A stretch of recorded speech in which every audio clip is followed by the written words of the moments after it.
श्री शिवाय नमस्तुभ्यम। दोस्तों, जैसा कि आप सब जानते हो 20 जनवरी 2024 को है शनिवार का दिन। शनिवार के दिन पड़ रही है दशमी तिथि, जो कि इस दिन को बहुत ही खास और विशेष बनाती है। दोस्तों, पूज्य गुरु जी प्रदीप मिश्रा जी ने कुछ विशेष उपाय बताए हैं जो आपको दशमी तिथि के दिन अवश्य ही करने हैं।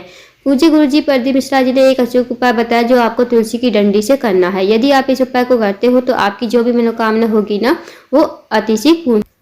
पूज्य गुरु जी की कथा को सुनकर उपायों को अच्छे से समझाने का प्रयास करेंगे। तो आइए दोस्तों, जानते हैं उपाय कैसे करने हैं। पहला उपाय जो है वो है मनोकामना पूर्ति के लिए।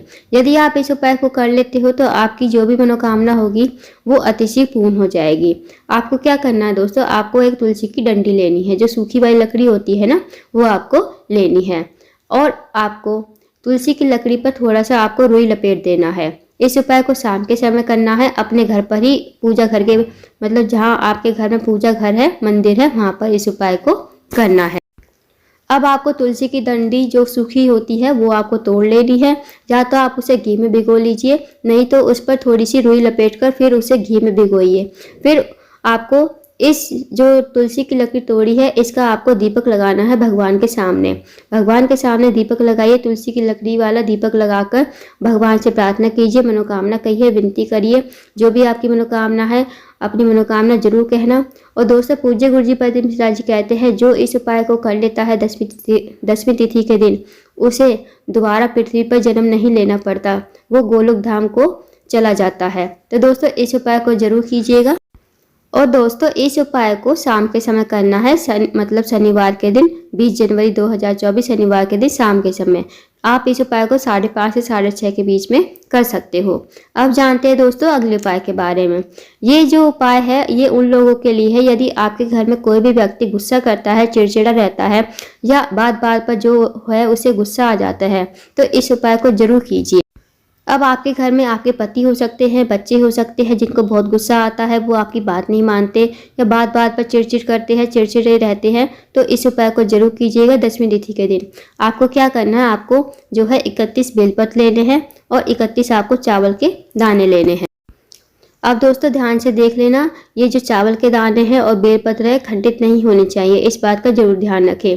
अब आपको इनको लेकर जाना है शिव जी के मंदिर में। अब इस उपाय को आप प्रातःकाल से मतलब सुबह से लेकर शाम तक कभी भी कर सकते हो। दशमी तिथि के दिन ही इस उपाय को करना है और किसी दिन इस उपाय को नहीं करना। शिव जी के मंदिर में पहुंचकर आपको उत्तर की तरफ मुंह करके खड़ा होना है और जो आपके पास 31 बेलपत्र है ना दोस्तों, वो आपको श्रम्भेश्वर महादेव का स्मरण करते हुए और चावल के दाने भी आपको श्रम्भेश्वर महादेव का स्मरण करते हुए शिवलिंग के ऊपर समर्पित कर देने हैं। फिर आपको जो भी आपका मतलब आपके घर में गुस्सा करता है, चिड़चिड़ा रहता है, बात बात पर क्रोध करता है, उस व्यक्ति का नाम लेना, गोत्र जरूर बोलना और महादेव से विनती करना कि उसका जो क्रोध है, गुस्सा है, शांत हो जाए। इस उपाय को जरूर करके देखिए। इस उपाय को करने से आपके घर में जिस किसी व्यक्ति को भी गुस्सा आता है, आपको बहुत ज़्यादा परिवर्तन देखने को मिलेगा उस व्यक्ति में। तो दोस्तों, इस विशेष उपाय को भी करके देखिएगा, बहुत ही अचूक और विशेष उपाय है। अब जानते हैं दोस्तों अगले उपाय के बारे में। दूसरा जो उपाय है वो है दोस्तों कर्ज मुक्ति के लिए। यदि आपने किसी व्यक्ति से पैसा लिया है, अगर आप जो है वापस नहीं कर पा रहे, बैंक से लोन लिया है, आपकी अब हिम्मत नहीं है कि आप बैंक को जो है लोन चुका सके, तो आपको क्या उपाय करना है इसी वीडियो में बताएंगे। साथ ही अगर आपकी आर्थिक स्थिति भी बिल्कुल ठीक नहीं है, धन की कमी है, पैसों की बहुत ज़्यादा तंगी है, तो इस उपाय को जरूर कीजिए। इस उपाय को शनिवार की दशमी तिथि के दिन करना है। अब आपको क्या करना है, आपको एक पीपल का पत्ता लेना है। जब आप पीपल का पत्ता तोड़कर लाओगे ना, मतलब पीपल के पेड़ से, तब आपको भगवान विष्णु और लक्ष्मी जी से प्रार्थना करनी है। फिर आपको विनती करके एक पीपल का पत्ता पेड़ पर से तोड़कर लेकर आना है। उसके बाद आपको लेने हैं काले तिल। फिर आपको शहद लेना है और 1 लोटा जल लेना है। जो पानी लोगे आप, जल लोगे, वो तांबे के पात्र में भरोगे। अब आपको इनको लेकर चले जाना है शिव जी के मंदिर में। सबसे पहले आपके पास जो पीपल का पत्ता है दोस्तों, उस पर आपको जो चिकना भाग होता है ना पीपल के पत्ते का, उस पर आपको सारे में जो है शहद लगा देना है। फिर उसके बाद जो तिल है, काले तिल आपने लिए हैं, उसके ऊपर ही पीपल के पत्ते जिस पर आपने शहद लगाया है उसी साइड पर इसको चिपका देना है। दोस्तों जिस साइड आपने पीपल के पत्ते पर शहद लगाया ना, उसी साइड आप जो है तिल को चिपका दोगे, तिल को रख दोगे पीपल के पत्ते पर। अब आपको इस पीपल के पत्तों को अपने सीधे हाथ की हथेली पर रखना है और आपको शिवलिंग के पास ले जाते हुए शिवलिंग के ऊपर जहाँ हम बेल पर समर्पित करते हैं वहाँ पर आपको लेपन करना है। जैसे तिल है और शहद है ना, आपको इसका लेपन करना है शिवलिंग के ऊपर। श्रम्भेश्वर महादेव का नाम लेते हुए आप लेपन करोगे और आपके पास अब जो 1 लोटा जल है वो आपको श्री शिवाय नमस्तुभ्यम कहते हुए धीरे धीरे पतली धार से आपको शिवलिंग के ऊपर समर्पित कर देना है। फिर दोस्तों आपको अपनी मनोकामना कहनी है। जो भी आपने कर्जा लिया है, जिस भी व्यक्ति से लिया है, जितना भी कर्जा लिया है उस व्यक्ति का नाम लोगे जिससे भी आपने कर्जा लिया है, जितना भी लिया है महादेव से कहोगे कि मैंने 5 लाख लिया है, 10 लाख लिया है। ऐसी विनती करना, मनोकामना कहना कि आपका जो कर्जा है मुक्त हो जाए, मैं ऋण मुक्त हो जाऊं। तो ऐसी मनोकामना विनती जरूर करना। यदि आपके जीवन में पैसों की तंगी है, आर्थिक समस्या से बहुत परेशान हो, तो भी आप महादेव से विनती जरूर करना। 2 मिनट मंदिर में बैठना, श्री शिवाय नमस्तुभ्यम का जाप अवश्य करना। फिर आपको इस उपाय को करके घर आ जाना है। दोस्तों इस उपाय को जरूर कीजिए। शनिवार की 10वीं तिथि के दिन इस उपाय को करने से आपका जो भी कर्जा होगा छूट जाएगा, मुक्त हो जाएगा। साथ ही आपके जीवन में जो भी पैसों की तंगी, आर्थिक समस्या से बहुत ज़्यादा परेशान हो, वो सारी समस्या आपकी महादेव जरूर दूर करेंगे। अब जानते हैं दोस्तों अगले उपाय के बारे में। अगला जो उपाय है वो है व्यापार वृद्धि के लिए। यदि आप कोई व्यापार करते हो या कहीं नौकरी करते हो, आपका प्रमोशन नहीं हो रहा, साथ ही आपके व्यापार में कोई बढ़ोतरी नहीं हो रही, व्यापार जो है आपका गिरता ही जा रहा है, तो इस उपाय को जरूर कीजिए। इस उपाय को शनिवार की 10वीं तिथि के दिन सुबह से लेकर शाम तक कभी भी कर सकते हो। अब आपको 1 लोटा जल लेना है। जल जो लोगे आप तांबे के पात्र में लोगे। उसके बाद आपको एक खाली कटोरी जो भी लेना है, खाली पात्र आपको साथ में लेकर जाना है। बस आपको 1 लोटा जल लेकर चले जाना है शिव जी के मंदिर में और एक खाली पात्र।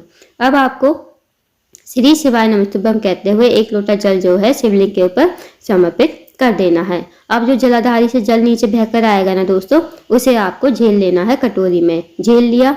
अब इस कटोरी के जल को लेकर आपको आ जाना है अपने घर पर। अब क्या करना है दोस्तों आपको, अब अगले दिन मतलब रविवार के दिन जो भी व्यक्ति आपके घर में नौकरी करता है या कोई व्यापार करता है, आप उसे देंगे ये जल। और जहाँ भी आपके पति और बच्चे, जहाँ भी व्यापार है, उनका कोई बिजनेस है, तो ये जो जल है आपको मतलब दुकान के बाहर छिड़क देना है श्री शिवाय नमस्तुभ्यम कहते हुए। या आपका कोई बेटा या पति नौकरी करता है तो वहाँ पर मतलब थोड़ा सा आपको छिड़क देना है। नौकरी में प्रमोशन होगा, साथ ही साथ व्यापार में वृद्धि भी होगी। तो इस उपाय को भी करके देखिएगा। बहुत ही अचूक और विशेष उपाय है शनिवार की 10वीं तिथि के दिन करने वाला। अब जानते हैं दोस्तों अगले उपाय के बारे में। ये वाला उपाय भी आपको शनिवार की 10वीं तिथि के दिन करना है। यदि आपके घर में कोई भी व्यक्ति रोगी है, बीमार है, उसका जो रोग है वो खत्म नहीं हो रहा या उसे कैंसर जैसी बड़ी बीमारी हो गई, तो इस उपाय को जरूर कीजिए। आपको क्या करना है, आपको एक स्टील का लोटा लेना है। अब आपको उसमें लोटे के जल में ही डाल लेना है आपको मात्र 2 चम्मच कच्चा दूध। और जो दूध होगा ना दोस्तों, कच्चा ही होना चाहिए, उबला हुआ नहीं होना चाहिए। उसके बाद इस लोटे के जल को आपको क्या करना है, जो रोगी व्यक्ति है अगर वो इस उपाय को करने में सक्षम है तो वो करे, अगर नहीं है सक्षम तो घर का कोई भी फैमिली मेंबर इस उपाय को कर सकता है। अब जो रोगी व्यक्ति है ना आपके घर में, उस व्यक्ति के हाथ में आपको इस लोटे को देना है और वो रोगी व्यक्ति अवधूतेश्वर महादेव का स्मरण करेगा, मन ही मन स्मरण करेगा। इस लोटे के मतलब इस लोटे को हाथ में लेकर अवधूतेश्वर महादेव का स्मरण करेगा।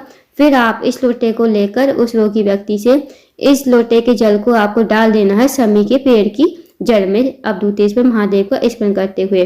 फिर आपको उस रोगी व्यक्ति का नाम गोत्र जरूर बोलना है। जो व्यक्ति आपके घर में बीमार है, रोगीला है, उसका नाम गोत्र जरूर बोलकर आना और भगवान से विनती जरूर करना कि जो भी आपके घर में व्यक्ति रोगी है, बीमार है, वो ठीक हो जाए, उसका जो रोग है खत्म हो जाए। तो इस उपाय को जरूर कीजिएगा शनिवार की 10वीं तिथि के दिन। अगर आप इस उपाय को करते हो तो आपके घर में जो भी व्यक्ति रोगी है, बीमार है, उसका रोग धीरे धीरे खत्म हो जाएगा। आपको जरूर परिवर्तन देखने को मिलेगा। तो दोस्तों ये थे कुछ विशेष उपाय जो आपको शनिवार की 10वीं तिथि के दिन करने हैं। इन उपाय को अवश्य कीजिएगा। अगर आपको जानकारी पसंद आई हो, वीडियो को लाइक करें, शेयर करें, चैनल को जरूर सब्सक्राइब करें। कमेंट बॉक्स में श्री शिवाय नमस्तुभ्यम हर हर महादेव जरूर लिखें।